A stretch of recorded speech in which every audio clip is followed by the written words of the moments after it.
Post केलं। सर्व academy आज आम्ही या ठिकाणी संगमनेरमध्ये एकत्र केल्यात आणि उत्स्फूर्त प्रतिसाद हा आमदार बाळासाहेब थोरातांना संगमनेरमधून आहे आणि तालुक्याचं पण एक भाग्य, अशी संधी आपल्या तालुक्याला भेटते जी वारंवार अशी संधी आपल्याला भेटत नाही। आणि आपल्या तालुक्याचं नेतृत्व हे राज्याचं नेतृत्व करायला निघालं, त्यासाठी साहेबांचे हात बळकट करण्यासाठी आम्ही सर्व अकॅडमीने एकत्र येऊन साहेबांना जाहीर पाठिंबा दिला आणि साहेबांचं मतदान पूर्ण आम्ही 100% घडवून घेणार आहे, सगळं काम करणार आहे। आणि 950 विद्यार्थी माझ्या आज सैन्य दलामध्ये तालुक्यात कार्यरत आहे, ते 950 फॅमिली यांनीच देखील साहेबांना जाहीर पाठिंबा दिला। तसेच राज्यभर 2500 विद्यार्थी माझे सैन्य दलात काम करतात आणि साहेबांची साथ आम्हाला पहिल्यापासून या ठिकाणी राहिलेली आहे, म्हणून आमचं एक साहेबांना काहीतरी देणं लागतं, म्हणून आम्ही सर्व साहेबांच्या पाठीमागं भक्कमपणे उभा आहे आणि साहेबांना 1 लाखाच्या पेक्षा जास्त लीडने आम्ही निवडून आणल्याशिवाय राहणार नाही।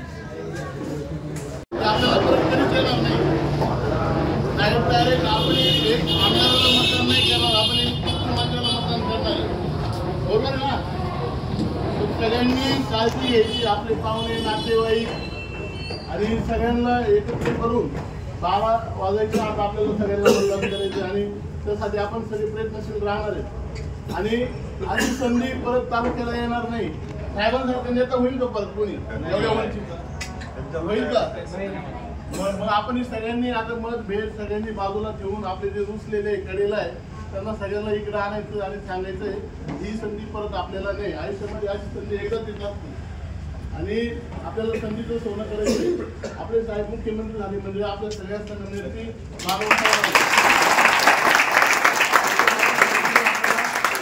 ताकद द्यायची, साहेबांची हात बळकट करायचे आणि साहेबांच्या पाठीमागं एक आमदार बाळासाहेब थोरातांचा साहेब तुम आगे बढ़ो, हम तुम्हारे साथ हैं, डरने की क्या बात है, हम तुम्हारे साथ हैं।